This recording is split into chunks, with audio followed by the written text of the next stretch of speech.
if you were the governor, Yes. what would you do? What is something you'd like to implement? Just about this or any topic? No, anything you want. So if I'm governor, if I'm king? Let's go with king. King. Dictator. Yes. Emperor. I mean, there's all different realms where, if I were a single dictator that had total control over things, in general, I don't have so much confidence in my own ideas to think that, my ideas should be implemented 100% with no checks and balances. I prefer to be in a brainstorming body, where my ideas, I serve on the library board. I toss out ideas constantly. And thankfully, the library director is smart enough to shoot down 9 out of 10. But, 1 out of 10 she'll implement, and, months later she'll be like, yeah, hey, Jordan, that one thing you mentioned, we're now doing it here at the library. It's like, oh, that's cool because I threw it out there. It's now a real thing. But thankfully, somebody else is there to filter out the bad ideas. So let's take, our environment and our natural resources. One that I would do if I were king, because I don't actually know the legal hurdles to overcome to make this a reality. But you have our resources, most importantly, our fresh water, that I believe in the coming decades, it's going to be targeted by those outside our region as a resource that they want to be able to utilize for their benefit as well. And so you have the story of Nestle and the bottling that they do. If I was king or dictator, I would implement a 1 cent a gallon tax on water that's being pumped out of our groundwater and bottled to be sold outside the state. I think that just implementing a small tax would just to show that, we as a state and our residents, we have some claim to that. I mean, it's groundwater, and it should be free use for normal use.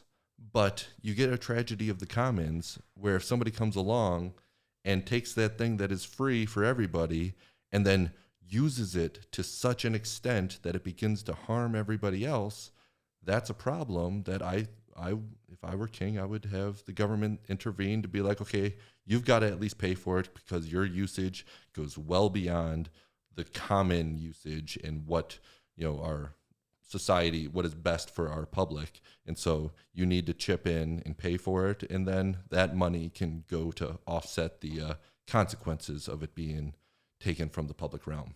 Okay. Correct answer was nuclear power, but we'll go with what you had. I am in favor of nuclear. No, that's a federal. You mentioned tossing out ideas in the library board, and that's one of the things I actually appreciate about our conversations and talking to you in general is that a lot of people don't want to put out ideas because they can, even if it's a good idea, it can be twisted and used against you. Yeah. If it's a bad idea, it's going to be run on repeat against you. So there's a lot there, but I mean, you're never going to progress unless people are willing to say something stupid. And I'm a big participant in that. That is what I appreciate. Do you want an example of a bad idea that thankfully? No. Okay. I was just saying I do appreciate that. Even though we do disagree on some things. So let's fast forward, get in a time machine and go to election night. Yeah. Polls are closed. Yeah. Results are about to come out. Yes. Let's freeze that moment in time. Mm-hmm.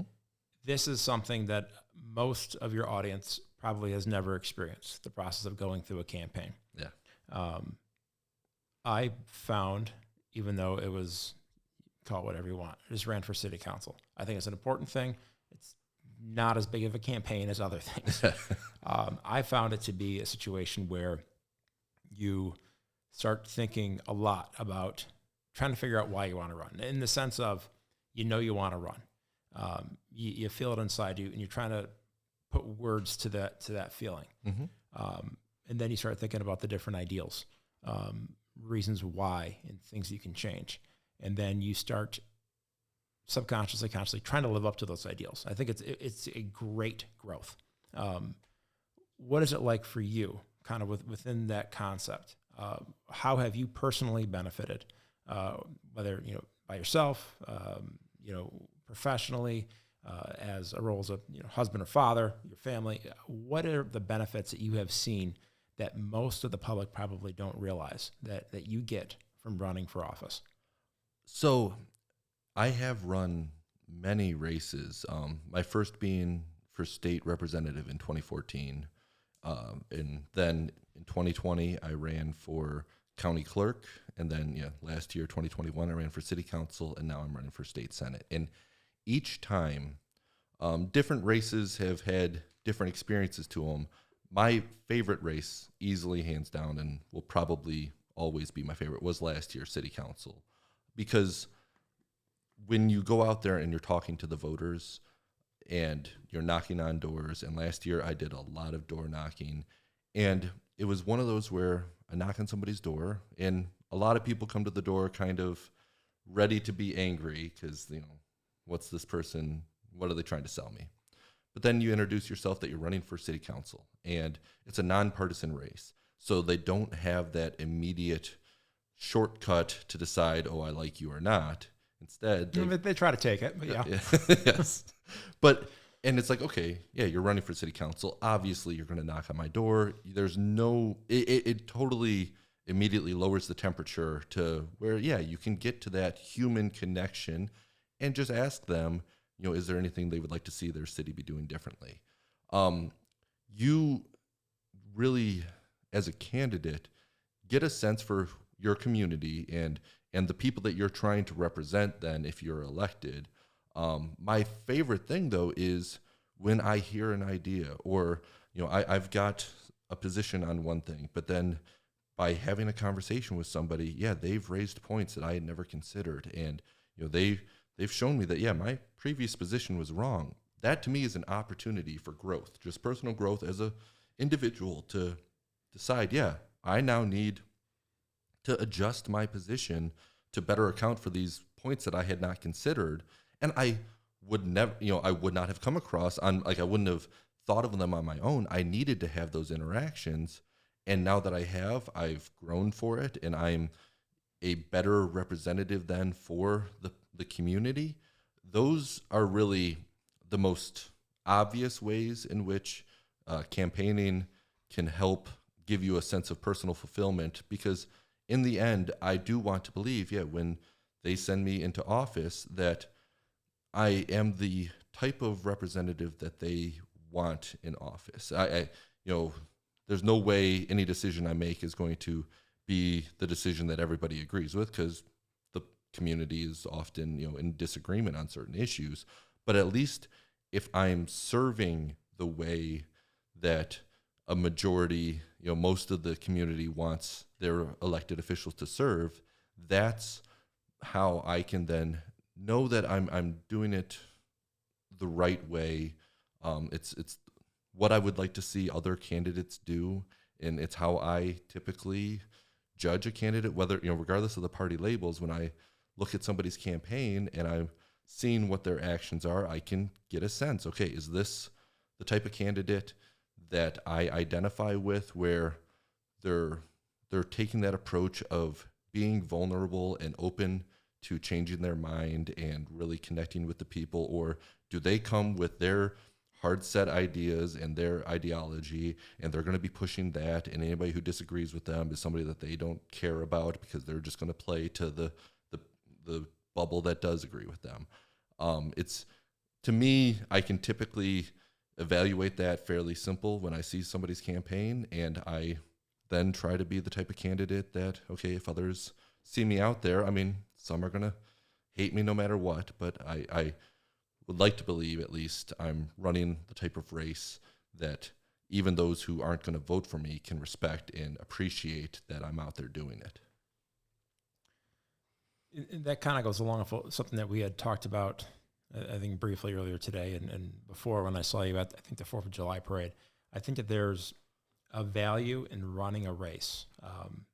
Even if you don't win, perhaps under certain circumstances, if those races are run well, with the right goal in mind, what is the best and not being right, you can do more good in a campaign, helping formulate ideas that then get implemented later on with more of the procedural aspects, than you can actually in office. I mean, sometimes you can probably affect more change running your campaign, is what I'm trying to say, than if you're actually win that seat. Yeah. Yeah, and I mean, because there's, giving the voters a choice, that alone is a benefit to the community. Because when people show up and vote, they want to know that, they're not being fed one option, that they've at least got two options. Now, they may not like either option, and that's, totally acceptable as well, but at least it's not just one. So immediately that next candidate provides a marginal benefit, and that's where I'm always thrilled. I mean, there's 4 candidates in my race. I think that's awesome.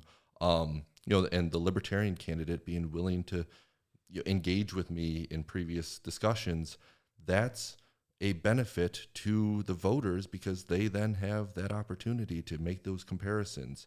And if my race is not successful, but if other candidates and other campaigns are seeing what I'm doing and they, recognize, okay, what is resonating with my campaign? Even if, the district leans typically one way, so I'm an underdog, and if it's not successful in the end, if I still then am doing things, though, that provide a benefit to the overall atmosphere, and that's really why I'm trying to run this race, is just to improve the political climate, where it gets away from combatants and show people that you can be a diplomat and it's okay. You're not going to be worse off by being a diplomat than if you're going out there and being a combatant and a bomb thrower and just trying to make things more divisive and polarized. No, the diplomacy route is an option, a viable option for people, because I fully suspect I'm not going to do any worse than the other Democratic candidates on the ballot. If so, then that would speak, that would say something. But I'm hopeful at least that, I show people it's okay to run a race this way. And if I do that, then, other campaigns that come later on, they know that that's an option for them as well. And so that's my contribution then to the overall system, even if I'm not successful. Let's try it out. Let's have some of those more difficult conversations.